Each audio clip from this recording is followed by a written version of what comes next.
Hello people. As I say at the beginning of every video, this video has a sort of disclaimer that the information is subject to free will, as we all are, which means that everybody has their own unique way of understanding things, and I'm not expecting people to accept anything I'm saying as a kind of authority. I mean, why would that even be a thing to say? But yeah, the law of free will is quite important, and I like to say it at the beginning of my videos. This video is going to be on the Manifestor Cycle. I may refer casually to things that I talked about in the immediately previous video, in reference to the energy center going to the throat and the need to navigate free will in relation to that. So we start with a blank page. The universe is not yet created, or the perspective is not yet created, and in the beginning there is nothing, and then generators start working and the world is created. Thus we have the generator world here in orange. But there's not just generators in the generator world, there are manifestors and projectors. We're going to focus on manifestors. So we're going to start here, one little manifestor guy down here, and I've marked him below the generator field because the manifestor doesn't have the defined sacral. So of course this is all, casual, tongue-in-cheek, so to speak. But symbolically, I do think that manifestors and projectors get a bit more tired, so they may be seen as less productive. A generator that has a real message and goes and goes and goes and does loads of work is a fantastic sight, but the manifestor is not always that kind of individual. But now let's take a quick moment to think, what is a manifestor's world? Well, the manifestor doesn't connect to the other. But if you imagine this, I imagine if a generator or projector was to imagine this would be a kind of hell where they'd be trapped inside themselves, like pharmaceutical drugs for schizophrenia and things do to people. But actually, if the manifestor doesn't have quite such a connection to others, this will be very normalized inside them. This will be their normal reality. And I would imagine that a lot of thoughts, a lot of fantasies that the manifestor has when they're young, before they've individuated, when they probably don't have human design parents, will be things that fill in these gaps and conceal from the manifestor and conceal from a few of the less perceptive people around that the manifestor is indeed different at all.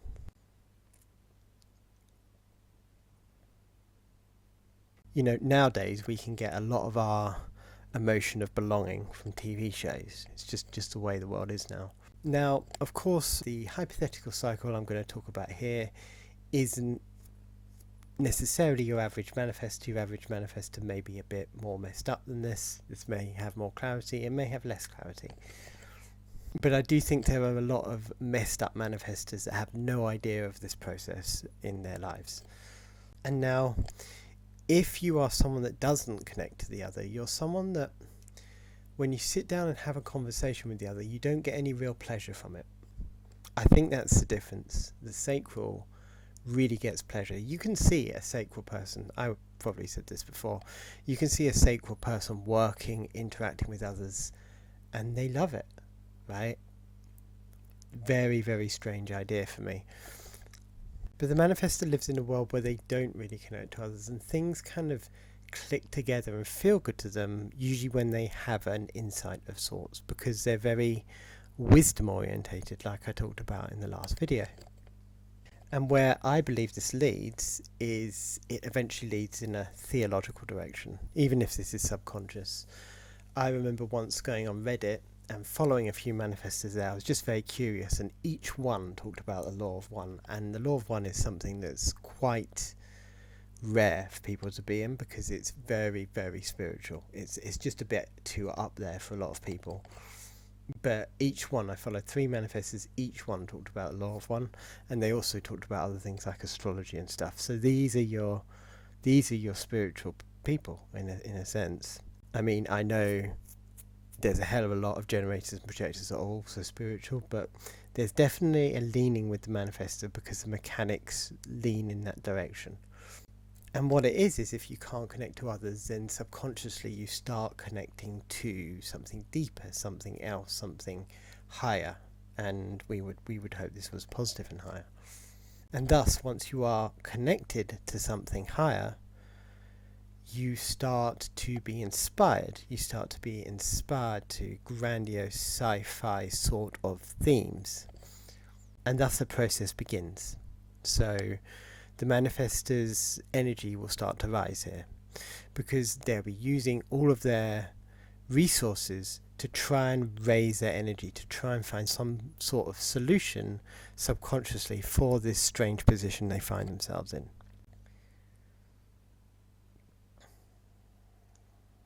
I want to say here that this part of the process, this part of gaining insight, gaining wisdom, whether that's a physical kind of wisdom or whether that's a spiritual kind of wisdom, is a real push. It's like, I need to sort this out. And it's kind of like a driven process, or at least this hypothetical that we're talking about here. And so the manifestor starts to raise in energy. Of course, there may be a point where they start to talk to others about these things, but I'm not including that here. This is a person that is stuck within themselves.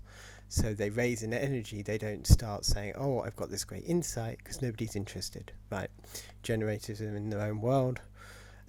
So they start raising in energy. And eventually, after a while, and that will be different for every manifestor, depending on the task that needs to be done. So for a more cerebral type thing, it might be less long, but for a business, beginning a business, obviously that will be a lot more energy. So they've gone up and up and up. Like I say again, this is a hypothetical.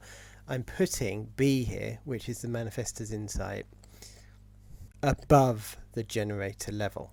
Now, generators, it seems very obvious to me with generators, they're very joyful, very unconscious. They're just kind of happy quite a lot of the time. But there are limits to which they will not go above. And I think the fact that the human design was started by a manifestor is very telling, is very relevant. There are, of course, exceptions. Nikola Tesla was a generator type. But I would say, in general, with the very wisdom-focused place of the manifestor and the inability to fit into regular life, regular socializing, regular work, they will tend to have had an insight which is a little above, a little celestial. And that, of course, partly comes from the fact that they don't connect with others, so they don't get that interference. Whereas you might not ever see a projector get this high up, right?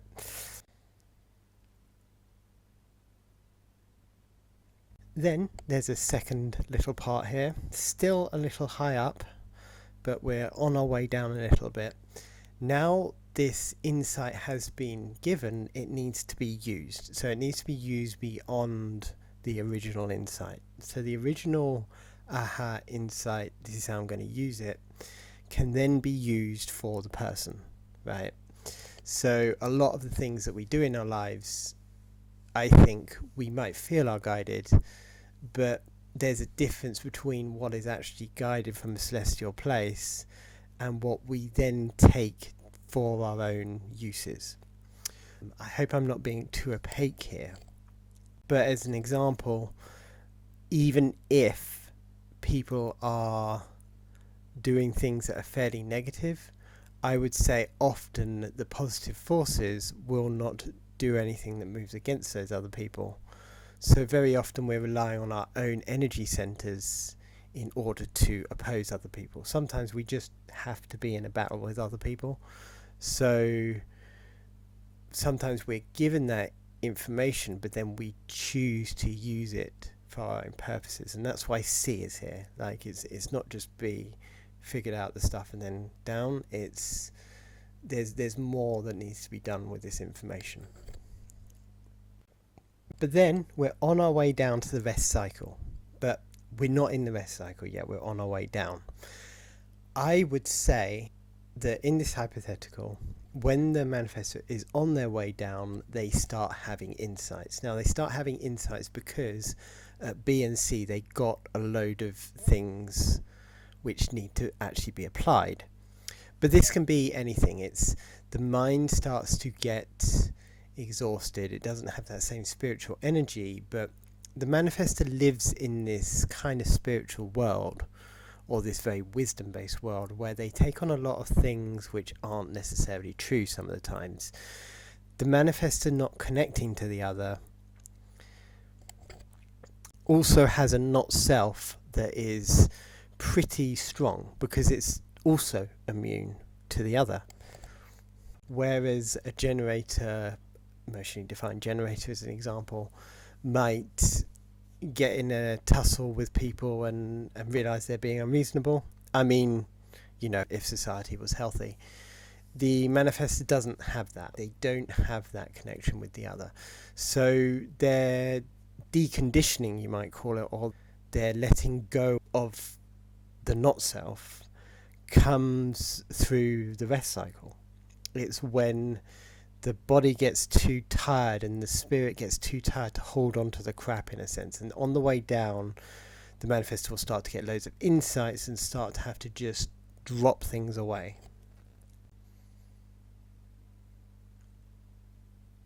I'll give you an example of this. So at D, on the way down with your insights, one of my insights was that I realized I had casually taken on praying for people. This wasn't really deliberate. It was just like there was a time when a friend of mine seemed to be suffering, so I just thought, God, they're suffering so much, and I just added a little prayer into the prayers I say every day. And then there was another point where I was thinking about someone too much, so I thought, how do I put this into a prayer? So I put it into appreciation, but then the wording wasn't quite right and such.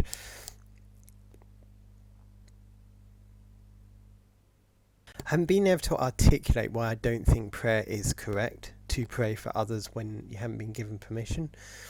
But as I see it at the moment, if you are praying for someone that you don't really get on with, firstly, it's not banned to send energy to someone that you don't get along with, but it's better if you're actually in a proper conflict with them. This is talked about in the Law of One, in the battles between the positive and negative. But the example that I'm giving is not that. The example that I'm giving is someone that you don't really like, they don't really like you, there was a connection once, that kind of thing. Now, assuming prayer is correct, as I do, like I say, law of free will, you don't have to. The way I see it is that you pray for them, and we're all, telepathic, and we're all connected up in these regards, I believe. They think of you, they think their thought of you, which is probably negative, right? And then they send the energy back. But the problem with that is, since you've opened the energy field to connect with them, when they send you something back, it really hits. And it hits in a very subtle way to undermine you. So they send back a crappy resentment, and then it just gets absorbed as part of your field and slows you down. And I will use this as a hypothetical as well when I go further on this cycle. But the point of the moment is the person has had insights at B and C, and now those insights are being applied in other areas of their lives. And the stopping of the praying for others is a very positive thing, we're going to assume for this example. Now, this is a point that is a little weird, but it is something that I have noticed. The being then absolutely plunges into a rest cycle. These are horrible. I think I have seen Polly Marie and others, and a lot of manifestors say they're horrible. You go into this phase where you sort of try and think, and you don't have the energy to think, and it just dissolves, and it's awful. But I did find that if I had a kind of small stimulant at this place, I talked about this on community notes, if you have a small stimulant, it stops the rest cycle happening. Like, I got more energy, I felt better, but I didn't get that kind of spiritual flow back because I wasn't properly sleeping and properly allowing myself to get exhausted. And that's this blue arrow here. Last time I needed about 3 days of stopping any type of stimulant. I mean caffeine. Once that was over and I was back to a normal sort of level, the stimulants were fine again. It was just while I needed to get into that rest cycle that they really seemed to slow me down. But yeah, anyway, so let's do the rest cycle that goes down to E here. The rest cycle, I have theories on. So now imagine this person that has had the B, C and the D, meaning to stop prayer. That means that there's quite a deep amount of change happening in the person, because even though it's like a prayer, it might not be that big of a deal. The mindset behind it is actually quite a psychological change. This comes back to the relationship that the manifestor has with free will. I generally think that the manifestor's message is one that's very impactful because it doesn't completely take in free will. It takes in a lot of grounded reality as well, which is too urgent for free will to apply, in a sense. But the being does have to pay attention to free will. And so this whole belief system needs to be really worked with until the person can find a new normal, a new foundation onto which to start the cycle again. I would say this is where some of the really big things change. And in this example, where we have D being the stop praying for others, stop thinking about others, and E being the real relaxation into that, we're then setting up a new energy, a new like inspiration cycle, which is going to have the insights as D as their foundation. So perhaps if there's some wisdom that needs to be expressed that isn't completely respectful to those other individuals, then this is when that is laid down and got rid of, that part of the self that is holding back. And then we go up to F again, and F, well, A2 roughly, and that basically means that the person is back to normal, the manifestor is back to normal.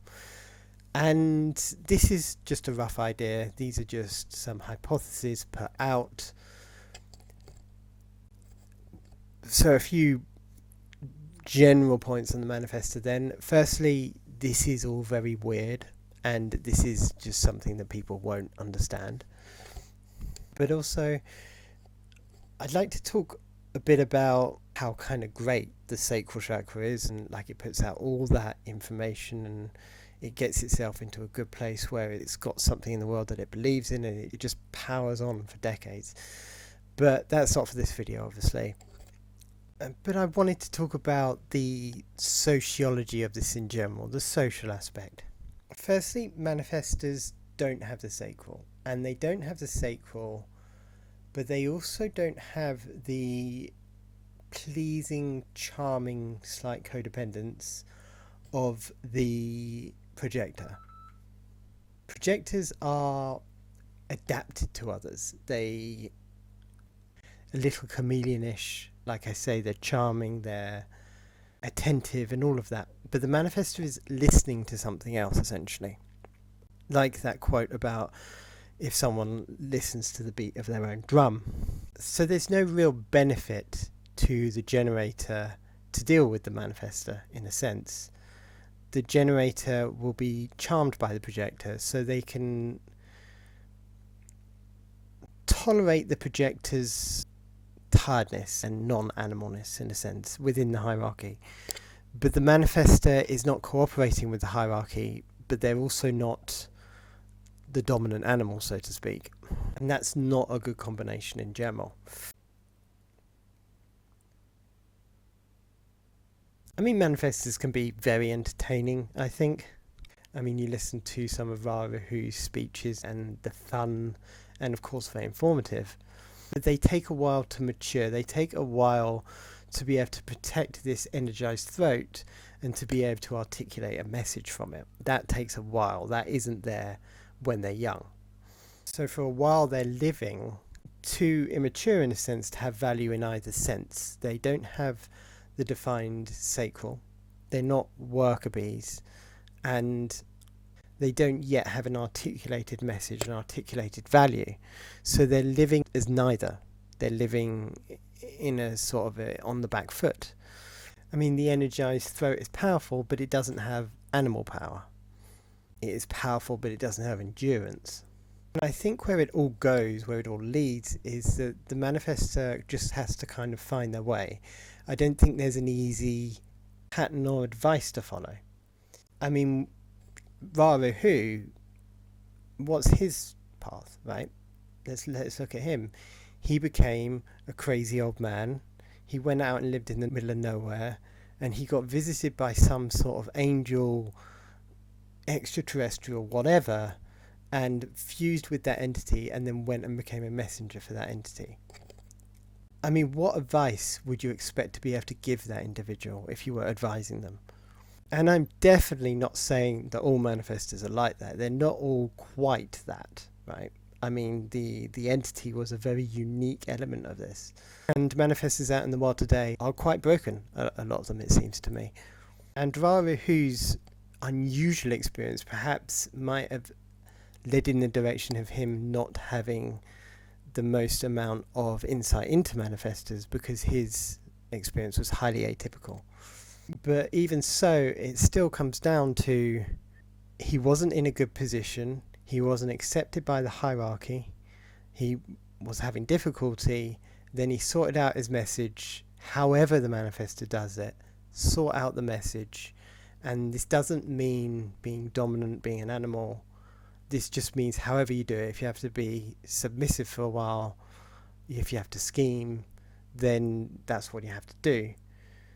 And just get to a point where the message can be articulated and live from there. That's what I would say. And there's also another element of, I'm not sure that manifestors uniformly are, I wouldn't say more intelligent, but it would seem like more intelligent, would it? It would be like, have this message that is a bit above the generator normal running of things. Bear in mind that generators are not able to expend that amount of energy because they have to work every day. The manifestor has a rest cycle.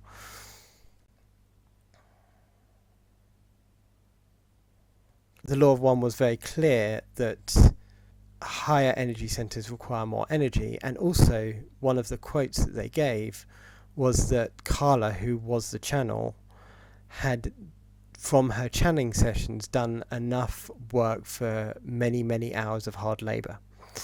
But I don't know whether generators in general who are talking about the human design would feel comfortable saying to a manifestor who is possibly messed up and not particularly social and not cooperating with the hierarchy.